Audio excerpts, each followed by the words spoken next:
खूप लोक सुखरूप आहेत, निघाले. ताई घाबरू नका, प्लीज घाबरू नका. हा प्लीज प्लीज माझी विनंती आहे बेटा, नक्की सुखरूप असतील, नक्की असतील. काळजी करू नको. नक्की तुझा बाबू पण असेल आणि तुझी जिजू पण असेल. हा ते कदाचित हॉस्पिटलमध्ये आणि फोन पडून गेला असेल ना राजा. दिसत आहेत त्या ॲम्ब्युलन्स ज्या आहेत त्या ठिकाणी मावळ तालुक्यातील जे स्थानिक ॲम्ब्युलन्सचे खाजगी ॲम्ब्युलन्सवाले आहेत त्यांच्या ॲम्ब्युलन्स असल्याचं कळतंय आणि ते देखील या मदत कार्यात आता सहभागी झालं असल्याचं समजतंय. आपण पाहतोय की या अपघातामध्ये या पूल जो कोसळला त्यामध्ये हे नागरिक जे आहेत ते अडकले होते आणि त्यांना आता NDRFच्या मदतीने सुखरूप बाहेर काढलेलं आहे आणि सुखरूपपणे बाहेर काढून आता त्यांना रुग्णालयात घेऊन चाललेला आहेत. खरं तर आतापर्यंत जी प्रशासनाकडून आकडेवारी कळते ते 30 पेक्षा अधिक लोक यामध्ये जखमी झालेले आहेत, तर 3 मृत्यू झाले असल्याची या ठिकाणी प्रशासनाकडून माहिती देण्यात येते. त्या अधिकृत माहिती आहे, मात्र हा आकडा जो आहे तो वाढण्याची शक्यता देखील वर्तवण्यात येते, कारण की मोठ्या प्रमाणात नागरिक वाहून गेलेले आहेत आणि हे आपण पाहतोय की जखमी आहेत हे नागरिक. आणि या दुर्घटनेमध्ये जो पूल कोसळला होता त्या कोसळलेल्या पुलाच्या मलब्यात हे अडकलेले होते आणि त्यांना NDRFच्या जवानांनी आता सुखरूप बाहेर काढलेले आहेत. अजून देखील त्यांच्यावर उपचार करण्यासाठी रुग्णालयात घेऊन जात असल्याचं आपण पाहतोय. जे स्थानिकचे ॲम्ब्युलन्स आहेत ते मावळ तालुक्यातील खाजगी ॲम्ब्युलन्सवाले सगळे या ठिकाणी आता मदत कार्यात सहभागी झालेले आहेत.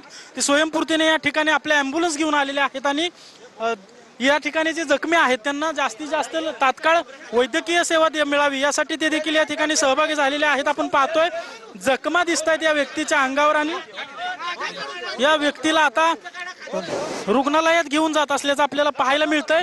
खरं तर हलका पाऊस मगाशी पडत होता, मात्र काही वेळापासून जोरदार पावसाला सुरुवात झालेली आहे आणि या जोरदार पावसामुळे काही प्रमाणात या ठिकाणी बचाव कार्य जे सुरू आहे त्याला अडथळा देखील येत असल्याचं आपल्याला पाहायला मिळतंय. मात्र स्थानिक नागरिकांचा सहभाग, त्याचबरोबर स्थानिक पोलीस, NDRFचे टीम्स असतील किंवा अग्निशमन दल असेल, CRPF असेल किंवा भारतीय हवाई दलाचे जे सैनिक आहेत ते देखील या बचाव कार्यात सहभागी झाल्यामुळे आता मोठ्या प्रमाणात या ठिकाणी या बचाव कार्याला वेग आल्याचं आपल्याला पाहायला मिळतो. तर होमगार्ड्स देखील या ठिकाणी या बचाव कार्यात सहभागी झाल्याचं आपल्याला पाहायला मिळतंय आणि जे नागरिक जखमी आहेत किंवा ज्यांना तातडीने वैद्यकीय सेवेची गरज आहे, वैद्यकीय उपचारांची गरज आहे, अशा नागरिकांना आता या ठिकाणाहून प्रशासनाकडून वैद्यकीय सेवेसाठी दवाखान्यात हलवलं जात आहे. होमगार्डच्या टीम्स देखील या ठिकाणी बचाव कार्यासाठी दाखल झाल्याचं आपल्याला पाहायला मिळतं आणि जे नागरिक जखमी आहेत त्यांना आता उपचारासाठी घेऊन चालल्याचं आपल्याला पाहायला मिळतंय.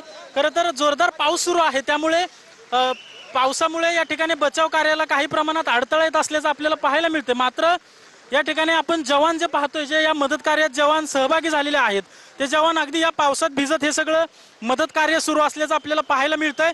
आणि अशा प्रकारे जे मदत कार्य सुरू आहे, प्रशासनाकडून जी माहिती दिली जाते त्यामध्ये आतापर्यंत 30 ते 35 नागरिक जखमी आहेत आणि 3 मृतदेह सापडले असल्याचं या ठिकाणी माहिती देण्यात येते. आणि या प्रकारे आता आपण पाहतोय की अजून देखील मुसळधार पावसामध्ये देखील हे बचाव कार्य सुरू असल्याचं आपल्याला पाहायला मिळतंय.